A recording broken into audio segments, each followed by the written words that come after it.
Hello students, welcome back to my channel study solution. आज इस video में मैं आपको ये समझाने वाली हूँ कि किस तरह से Java programs using class object and recursion से हम कर सकते हैं। This is the question of the class object program जो इस वीडियो में मैं आपको डिस्क्राइब करने वाली हूँ थ्रू आउट द प्रोसेस। किस तरह से यहाँ पे class name, data members, function name सब कुछ दिया हुआ है, उसी के हिसाब से मैं using class object and recursion ये जो कोड है इसको मतलब दिखाऊंगी। तो आप ये वाला क्वेश्चन वीडियो को पॉज करके पहले नोट डाउन कर लीजिए, ताकि नेक्स्ट स्टेप में जब मैं आपको स्टेप बाय स्टेप प्रोसेस समझाऊं तो वो क्वेश्चन देख के आप उसको अच्छी तरह से कर पाएँ।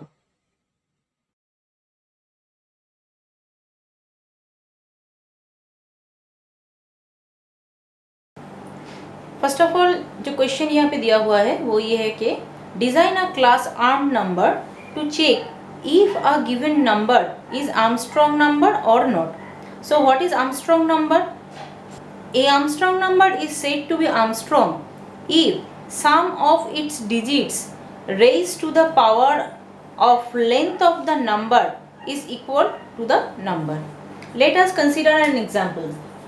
Let 153, क्योंकि नंबर ऑफ डिजिट्स 3 है तो हर एक डिजिट को हम क्यूब कर देंगे और अगर इसका हम सम निकालेंगे तो ये फिर से वही नंबर आ जाएगा 153. This number and this number is equal. Let us consider one more example. 1634. Number of digits in this example is 4. तो हर एक डिजिट के पावर में मुझको 4 देना है. So you can check this and this number is same. So all these are Armstrong numbers. Okay. अभी जो question दिया हुआ है उसमें एक क्लास का टोटल स्ट्रक्चर गिवन है, दिया हुआ है. ठीक है, तो क्लास का नाम क्या दिया है? आर्म नम. और उसका जो डेटा मेंबर्स और इंस्टेंट वेरिएबल्स है वो दो दिया हुआ है, एक है n और दूसरा है l. n का यूज है टू स्टोर द नंबर, जिस नंबर को हमको चेक करना है, और l का यूज है to store the length of the number. मतलब उस नंबर में जो नंबर हम इनपुट ले रहे हैं उस नंबर में कितने सारे डिजिट्स है. तो पहले मैं सिर्फ क्लास का स्ट्रक्चर बनाने से पहले मैं सिर्फ क्लास का नाम और डेटा मेंबर पहले बना देती हूँ. उसके बाद हम 1 बाय 1 मेंबर फंक्शंस में आएंगे, क्योंकि बेसिकली हर एक काम हमको मेंबर फंक्शंस में ही करना है. ओके, तो क्लास पहले हम इंपोर्ट कर लेंगे, क्योंकि यहाँ पे हम स्कैनर क्लास यूज करेंगे इंपोर्ट करने के लिए. तो हम इंपोर्ट करेंगे java.util.start. Now write the class name. Class name is arm num. Okay, what are the data members? दो डेटा मेंबर्स दिया हुआ है, एक n और एक l. तो मेंबर फंक्शन में फर्स्ट मेंबर फंक्शन क्या दिया हुआ है? arm number int nn. arm number int nn.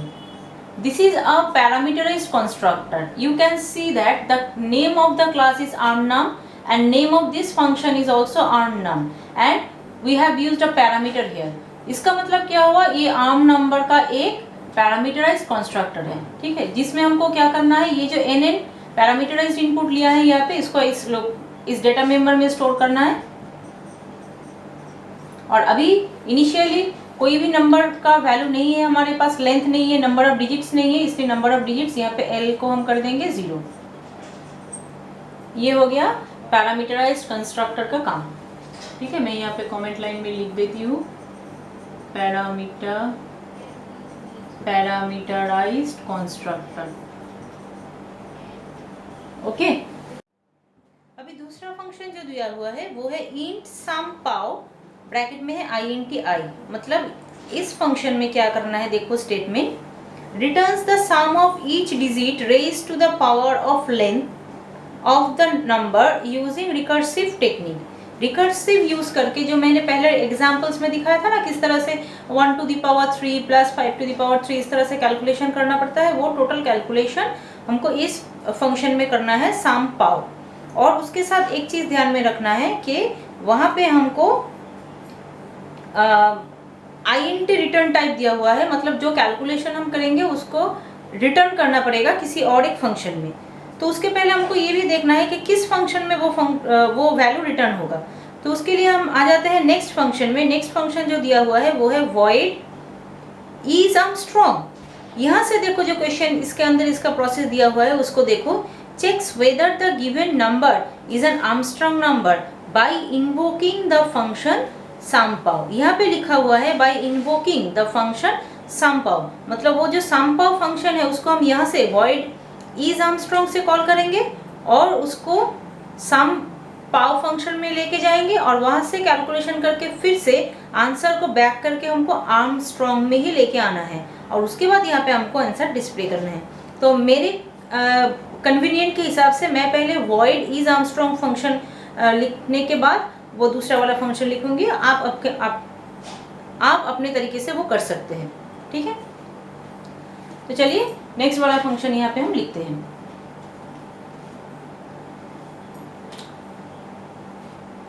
दूसरा फंक्शन है void is Armstrong। इस फंक्शन में मुझको क्या करना है पहले, अच्छा एक बात मैं आप सबको बता दूं, आप 1 बाय 1 जो स्टेप मैं कर रही हूँ ना, इसको आप थोड़ा सा वीडियो पॉज करके ये वाला स्टेप सब लिख लीजिए, क्योंकि ये जब ये प्रोग्राम बहुत बड़ा होता है ना, तो इसलिए कंप्लीट थोड़ा सा लिखने के बाद फिर से मैं इसको क्लीन कर दूंगी बोर्ड को, तो आप फिर इसको नहीं देख पाएंगे। तो पहले आप टोटल बीच बीच में वीडियो को पॉज कीजिए और उसके बाद स्टेप लिख लीजिए, ठीक है। तो यहाँ पे void is Armstrong जो फंक्शन है वहाँ पे मुझको पहले क्या करना है, जो नंबर मैंने इनपुट लिया है उस नंबर को मुझे उसका डिजिट नंबर ऑफ डिजिट्स निकालना है। तो इसके लिए मैं क्या करूँगी, पहले चलो इंट तो लगेगा नहीं मेरा यहाँ पे, तो मैं क्या करती हूँ, एक वेरिएबल ले लेती हूँ x, जिसमें मैं असाइन करूँगी, जिसको मैं असाइन करूँगी n वेरिएबल में, क्योंकि n मेरा ग्लोबल वेरिएबल है और डेटा मेंबर n मेरा डेटा मेंबर है यहाँ पे। तो डेटा मेंबर में मुझको क्या करना पड़ेगा, चलो इसको मैं काट दूंगी बाद में। तो मैंने एक लोकल वेरिएबल ले लिया है x और मैं यहाँ पे क्या करूँगी, x में n को स्टोर कर दूंगी, क्योंकि n में मेरा ऑलरेडी जो नंबर मैंने लिया हुआ है, मान लो 153, ये नंबर मैंने यहाँ पे लिया हुआ है, वही उसी नंबर को मैंने यहाँ पे स्टोर किया है। अभी क्योंकि इसका नंबर ऑफ डिजिट्स मुझको निकालना है, तो इसलिए मैंने क्या किया, n को x में कॉपी कर दिया। तो x में भी मेरा कितना नंबर आ गया, 153, जो मैंने इनपुट लिया है। ओके, तो इस 153 का मुझको नंबर ऑफ डिजिट्स निकालना है। तो नंबर ऑफ डिजिट्स निकालने का प्रोसेस हमको पता है, हम वाइल लूप से भी कर सकते हैं, फॉर लूप से भी कर सकते हैं। प्रोसेस क्या है, while x greater than 0 plus L या फिर L plus plus number of digits increase कर देंगे और नंबर को यहाँ पे हम बाई 10 करके 1 बाई 1 डिजिट यहाँ से हटाएंगे। ये प्रोसेस अगर हम करेंगे, ये हम क्लास 9 से सीखते आ रहे हैं कि वाइल लूप इस तरह से यूज़ करने से हमको यहाँ पे x जो वेरिएबल है उसमें जो वैल्यू है 153, उसका नंबर ऑफ डिजिट्स जो है 3, वो यहाँ पे l में स्टोर हो जाएगा आगे। ओके, तो मैं ऊपर वाला पोर्शन को भी डिलीट कर रही हूँ। तो अभी मुझको SumPow वाला फंक्शन यहाँ पे बनाना है, जहाँ पे मुझको n as an parameter send करना है, क्योंकि ये पैरामीटराइज फंक्शन दिया हुआ है, क्योंकि रिकर्शन करना है यहाँ पे, वहाँ पे भी ये वेरिएबल पैरामीटर में चाहिए, तो इसलिए पैरामीटर में इसको भेजा गया है। ओके, तो n का वैल्यू कितना हुआ 153, जिस 153 को मैं यहाँ से, इसके नेक्स्ट वाला लाइन है ये। ओके, और यहाँ पे मुझको एक इंटीजर वेरिएबल रखना है, क्योंकि मुझको यहाँ पे सम ऑफ डिजिट्स चाहिए, तो मैं इसको m कर देती हूँ यहाँ पे। तो m में आके स्टोर हो जाएगा इस नंबर का जो नंबर ऑफ डिजिट्स है, वो पावर में बिठाने के बाद जो सम होगा वो सम आके रिटर्न होगा यहाँ पे। ओके, और फिर मुझको यहाँ पे आके चेक करना है, if m is equal to original number n, then we can से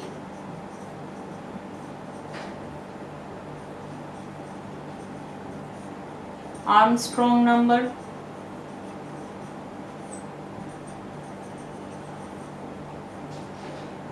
else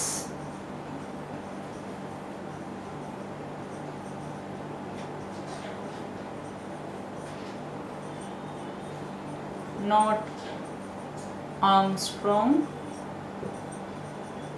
number. Okay, so void is Armstrong function closes here. Is Armstrong ends. ये जो फंक्शन यहाँ पे शुरू हुआ था, ये फंक्शन आके यहाँ पे खत्म हुआ, मतलब ये वाला first line, second, third, fourth, fifth, six, seventh, फिर ये वाला लाइन लिखना है, फिर ये, फिर ये, फिर ये, उसके बाद ये वाला, और उसके बाद ये यहाँ पे क्लोज हो गया. ये हो गया void function, void is Armstrong function. Okay, तो जब वॉइड इज आर्मस्ट्रॉन्ग फंक्शन यहाँ से कॉल होगा तो पहले क्या होगा, ये वाला डिजिट कैलकुलेशन होके सम एल में स्टोर हो जाएगा, नंबर ऑफ डिजिट्स. फिर यहाँ से हम कॉल करेंगे सम पावर फंक्शन. तो अभी ये सम पावर फंक्शन जब हम कॉल करेंगे तो सम पावर फंक्शन ओपन हो जाएगा, जो फंक्शन मैंने अभी तक लिखा नहीं है. तो ये जो सम पावर फंक्शन कॉल होगा, इसको मैं अभी नीचे यहाँ पे लिख रही हूँ. जब ये वाला वॉइड इज आर्मस्ट्रॉन्ग फंक्शन खत्म होगा, उसी के बाद ये फंक्शन का डेफिनेशन यहाँ पे मैं लिख रही हूँ. आपको ये सब प्रोसेस स्टेप बाय स्टेप करना है. जिस ऑर्डर में मैं यहाँ पे लिख रही हूँ उसी ऑर्डर में लिखना है. इन से the variable is a. Okay,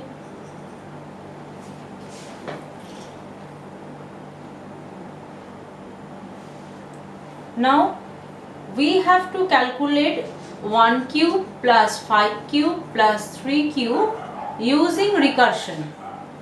Okay, so the recursion code is a greater than 0 return int math.pow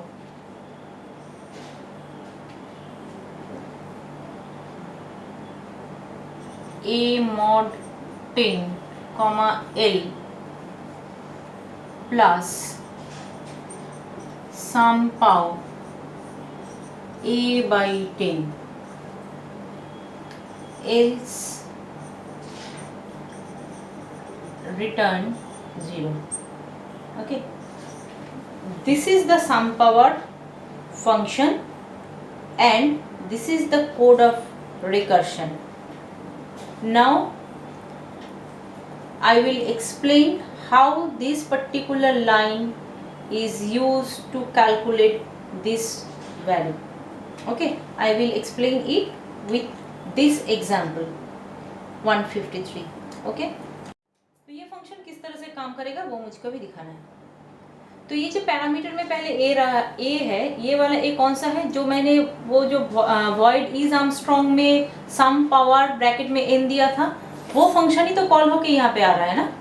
वो जो था सम पाव ब्रैकेट में था एन, उस एन में अगर मैं 153 ले रही हूँ तो वही 153 यहाँ पे आके ए में कॉपी हो गया. तो मेरा पहले इन वेरी फर्स्ट केस जब ये फंक्शन कॉल हुआ, सम पाव फंक्शन कॉल हुआ, तो एन का वैल्यू था 153, तो ए में आ गया 153. यहीं से मैं स्टेप को दिखाऊंगी. ओके, तो ए में आ गया 153. Now you check 153 is greater than 0. True. Then ये वाला तो होगा नहीं, एल्स वाला, ये वाला प्रोसेस होगा. तो रिटर्न करने से पहले तो ये कैलकुलेशन करना है टोटल. बगैर कैलकुलेशन के रिटर्न होगा नहीं, तो ये वाला मैं कैलकुलेट करूंगी पहले. ए मॉड 10, यहाँ पे ए मेरा है 153. 153 मॉड 10 मीन्स 3 कॉमा एल का वैल्यू मेरा कितना आया था, 153 का लेंथ मैंने निकाला हुआ था पहले 3, तो ये हो गया 3. तो ये वाला प्रोसेस मैं 1 by 1 यहाँ पे दिखा रही हूँ. पहले ए का वैल्यू कितना गया 153, तो ये वाला कैलकुलेट होगा ए मॉड 10 कॉमा एल, ये पावर में कैलकुलेट होगा. तो ये अगर पावर में कैलकुलेट होगा तो ए मॉड 10 में आ गया मेरा कितना 3 और पावर था 3, तो कैलकुलेट होगा 3 to the power 3 that is 27. लेकिन 27 कैलकुलेट हो गया यहाँ पे, बट कुछ रिटर्न नहीं कर पाएगा. क्यों नहीं रिटर्न कर पाएगा, क्योंकि यहाँ पे प्लस दे के फिर से ये फंक्शन कॉल किया हुआ है. मतलब ये वाला स्टेप खत्म नहीं हुआ, ये वाला प्लस दे के देखो ये फिर से इसी फंक्शन को कॉल कर रहा है. तो मतलब ये वाला एग्जीक्यूशन इनकम्प्लीट रह गया, फिर से ये वाला आ गया. तो यहाँ से मुझको फिर क्या करना होगा, सम पावर फंक्शन कॉल करना है बगैर इसको कैलकुलेट किए, ये यहीं पे रह जाएगा इनकम्प्लीट टास्क। यहाँ से फिर कैलकुलेट होगा a/10, a का वैल्यू कितना है 153/10, 153/10 विच इज 15।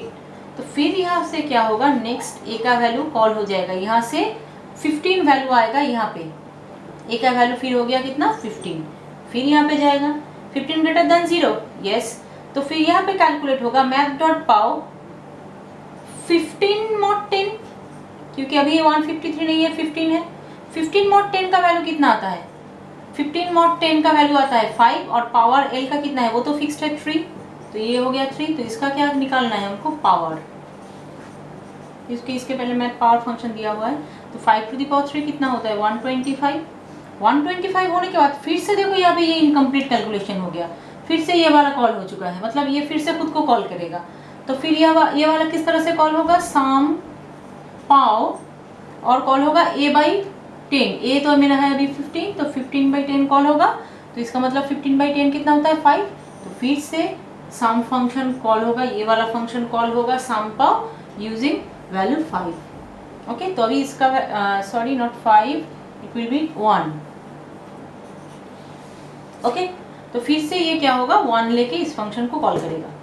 जब इस फंक्शन को कॉल करेगा फिर से देखो 1 greater than 0, it is true, फिर ये वाला लाइन आएगा, यहाँ पे आ रहा है अभी तो 15 है नहीं, अभी 1 है, तो यहाँ पे क्या कैलकुलेट होगा, power 1 mod 10, power of 1 mod 10, 3, ये तो फिक्स्ड है l का वैल्यू, तो 1 mod 10 में 1 होता है और यहाँ पे 3 रहेगा और उसके पहले है पावर, तो 1 to the power 3 कितना होता है 1, तो इसका वैल्यू कितना हुआ फिर 1। फिर देखो एक और बार यहाँ पे इनकम्प्लीट फंक्शन हो गया, यहाँ पे फिर से क्या लिखा हुआ है, सम पाव a/10, अभी a का वैल्यू कितना है 1 है, तो अगर a का वैल्यू 1 है तो कॉल होगा 1/10, तो यहाँ पे हम कॉल करेंगे सम 1/10, तो 1/10 जब फिर से कॉल होगा तो फिर से ये इस फंक्शन को कॉल करेगा सम पाव को। अब 1/10 कितना होता है, 1 को एक इंटीजर नंबर 1 और दूसरा है 10, तो ये वाला छोटा है ये वाला बड़ा है, तो ये तो 0 हो जाएगा। तो फिर यहाँ पे सम पाव जो फंक्शन वो कॉल करेगा यहाँ पे, वहाँ पे a का वैल्यू कितना आएगा 0। Now you can check a greater than 0, that is 0 greater than 0, no it is false, 0 तो 0 से बड़ा नहीं हो सकता है, तो फिर ये वाला लाइन आएगा और रिटर्न करेगा यहाँ से क्या 0। इसका मतलब इस वाले स्टेप में आके रिटर्न फाइनली हो रहा है, ये क्योंकि यहाँ पे कोई कैलकुलेशन नहीं है, सिर्फ लिखा है रिटर्न 0, तो यहाँ पे रिटर्न कितना होगा 0 होगा, ये 0 वैल्यू रिटर्न होगा। अब मेन पॉइंट ये है, यहाँ पे स्टूडेंट्स लोगों को दिक्कत होता है कि ये रिटर्न 0 होगा कहाँ पे। बेसिकली फंक्शन जहाँ से कॉल होता है रिटर्न हमको वहीं पे करना है। अभी ये वाला फंक्शन, ये जो a = 0 sum pow function call हुआ था, वो सम पाव फंक्शन a का वैल्यू 0 कहाँ से कॉल हुआ था, यहाँ से तो हुआ था नहीं हुआ था ना, यहाँ से तो 15 हुआ था, यहाँ से तो 5 हुआ था, यहाँ से 1 हुआ था, तो फिर ये वाला फंक्शन 0 दे के कहाँ से कॉल हुआ था, यहाँ से कॉल हुआ था। यहाँ पे सम पाव का वैल्यू ब्रैकेट में 1/10 मतलब 0, तो फिर जब यहाँ से इसको कॉल किया गया तो ये जो आंसर रिटर्न होगा वो यहीं पे रिटर्न होके जाएगा। तो ये वाला फंक्शन सम पाव 1/10, ये वाला फंक्शन कितना वैल्यू लेके आया, यहाँ पे गया, ये वाला फंक्शन यहाँ पे गया और जाके 0 लेके आया, तो ये टोटल वाला जो फंक्शन है इसका वैल्यू कितना आया 0।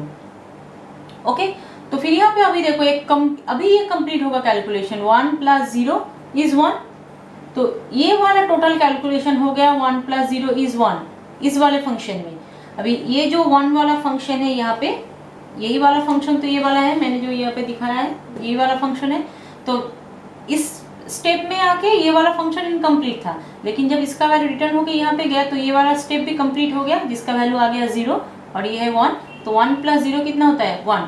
तो ये वाला वैल्यू अब कब रिटर्न होगा, कहाँ पे रिटर्न होगा, ये रिटर्न होगा इसके प्रीवियस में, क्योंकि इस फंक्शन को यहाँ से कॉल किया गया था, तो ये फंक्शन में जो भी आंसर कैलकुलेट होगा वो रिटर्न होके यहाँ पे आएगा, तो यहाँ पे कितना वैल्यू आया 1। अब देखो 125 + 1, ये एक कैलकुलेशन कंप्लीट हो गया, 125 + 1 ये हो गया 126, जो रिटर्न होगा कहाँ पे, उसके प्रीवियस वाले फंक्शन पे यहाँ पे, क्योंकि इस फंक्शन को ये जो कैलकुलेशन यहाँ पे किया हुआ है 15 के हिसाब से, वो वैल्यू यहाँ से कॉल हुआ था, तो इसका जो रिजल्ट, इस फंक्शन का जो रिजल्ट है वो बैक करके यहाँ पे जाएगा। तो बैक करके ये कितना लेके आया 126। ओके, अभी ये 126 प्लस 27 कितना होता है 153। अभी ये 153 कहाँ पे जाएगा, ये 153 जाएगा जहां से ये मेनली कॉल हुआ था, क्योंकि ए का वैल्यू 153 जहां से कॉल हुआ था, तो ये ए का value 153 which is the main value, वो कहां से कॉल हुआ था, वो कॉल हुआ था वॉइड आर्मस्ट्रॉन्ग फंक्शन से। तो ये बैक करके फिर वॉइड आर्मस्ट्रॉन्ग फंक्शन में जाएगा। कितना वैल्यू जाएगा 153, कहाँ पे जाएगा, ये वैल्यू जाएगा void Armstrong, sorry void is Armstrong, इस तरह का कुछ नाम था शायद फंक्शन का। वहां पे मैंने एक वेरिएबल रखा था m, लिखा था ना m equal to sum pow bracket में n, उस m में जाके ये 153 स्टोर होगा। ओके, तो वहां पे मैंने लाइन क्या लिखा था, m equal to sum pow bracket में n, ये वाला फंक्शन मैंने लिखा था वॉइड इज आर्मस्ट्रॉन्ग में। तो यहाँ से कॉल हुआ था यहाँ पे, और ये स्टेप बाय स्टेप ये सब प्रोसेस हुआ, फिर बैक करके यहाँ आया, फिर बैक करके यहाँ आया, फिर यहाँ आया, और ये टोटल आंसर लेके फाइनल रिजल्ट लेके वो यहाँ पे चला गया जहाँ से उसको मेनली मैंने कॉल किया था। और उसके बाद ये वैल्यू 153 स्टोर हो गया यहाँ पे। और उसके बाद वॉइड इज आर्मस्ट्रॉन्ग में मैंने ये वाला चेकिंग रखा था ना, m इक्वल टू n, अगर दो इक्वल हुआ तो आर्मस्ट्रॉन्ग, और नहीं हुआ तो नॉट आर्मस्ट्रॉन्ग। तो देखो अभी ये वाला तो इक्वल हो गया, तो ये तुमको इज आर्मस्ट्रॉन्ग फंक्शन में जाके आर्मस्ट्रॉन्ग नंबर ही आउटपुट दिखाएगा, क्योंकि ये 153 एक आर्मस्ट्रॉन्ग नंबर है।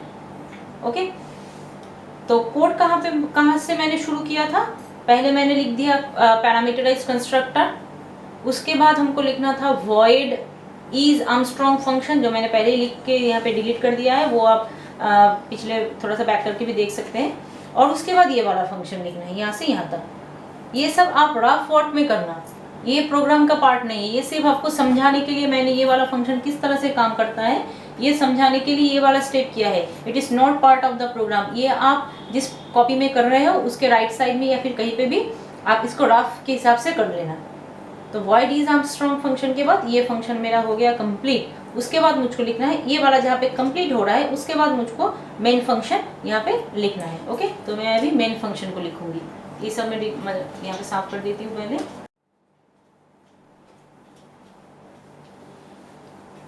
होप मैंने जिस तरह से आपको रिकर्शन समझाया होगा इस पर्टिकुलर टॉपिक के लिए ये, और या फिर इस पर्टिकुलर प्रोग्राम के लिए आपको समझ में आया होगा। अगर समझ में नहीं आ रहा है तो फिर मैं 2-4 वीडियोस बाद में और भी डालूंगी, तो उसको भी आप देख लेना। सिर्फ एक से तो उतना ज़्यादा कंसेप्ट क्लियर शायद होगा नहीं, तो मैं नेक्स्ट वीडियोस में जो डालूंगी वो सब भी आप चेक कर लीजिए। Public static void main string args. Okay, यहाँ से मुझको स्कैनर क्लास यूज करके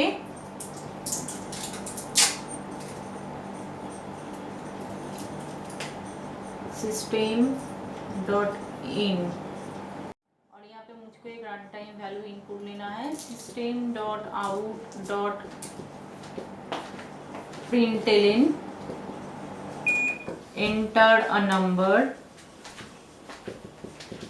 और वो नंबर मैं वहाँ पे तो nn पैरामीटर में लिया था, यहाँ पे मैं कुछ भी लिख सकती हूँ उसे int क्या क्यों ले लेती हूँ sc.nextInt, क्योंकि एक इंटीजर नंबर लेना है, मैंने ले लिया। उसके बाद अभी क्या करना है मुझको, आर्म नंबर का क्लास मैंने बनाया था उसका एक ऑब्जेक्ट बनाना है, न्यू आर्म नंबर इस तरह से, और पैरामीटर में मुझको ये वाला नंबर सेंड कर देना है। यही वाला जो कंस्ट्रक्टर यहाँ पे मैंने पैरामीटराइज्ड कंस्ट्रक्टर डाला हुआ है उसमें वैल्यू दिया हुआ है q, तो जो भी q का वैल्यू मैं यहाँ पे लूँगी वो मेरे उस आर्म नंबर का जो कंस्ट्रक्टर था पैरामीटराइज्ड उसमें जाएगा और n में जाके ये वैल्यू स्टोर हो जाएगा। ओके, और फिर मुझको 1 by 1 फंक्शन कॉल करना है। तो पहले तो ये तो पैरामीटराइज्ड कंस्ट्रक्टर तो ऑटोमेटिकली कॉल हो जाता है, उसको देना ज़रूरी नहीं है। और दूसरा वाला फंक्शन क्या था, हाँ अभी अगर मैं यहाँ से समपाव कॉल करूँ तो वो गलत हो जाएगा, क्योंकि समपाव फंक्शन को हमको कॉल करना है इज आर्मस्ट्रॉन्ग नंबर वाला जो नाम का जो फंक्शन था उससे। तो यहाँ पे फिर से हमको इंडिविजुअली उसको कॉल नहीं करना होगा।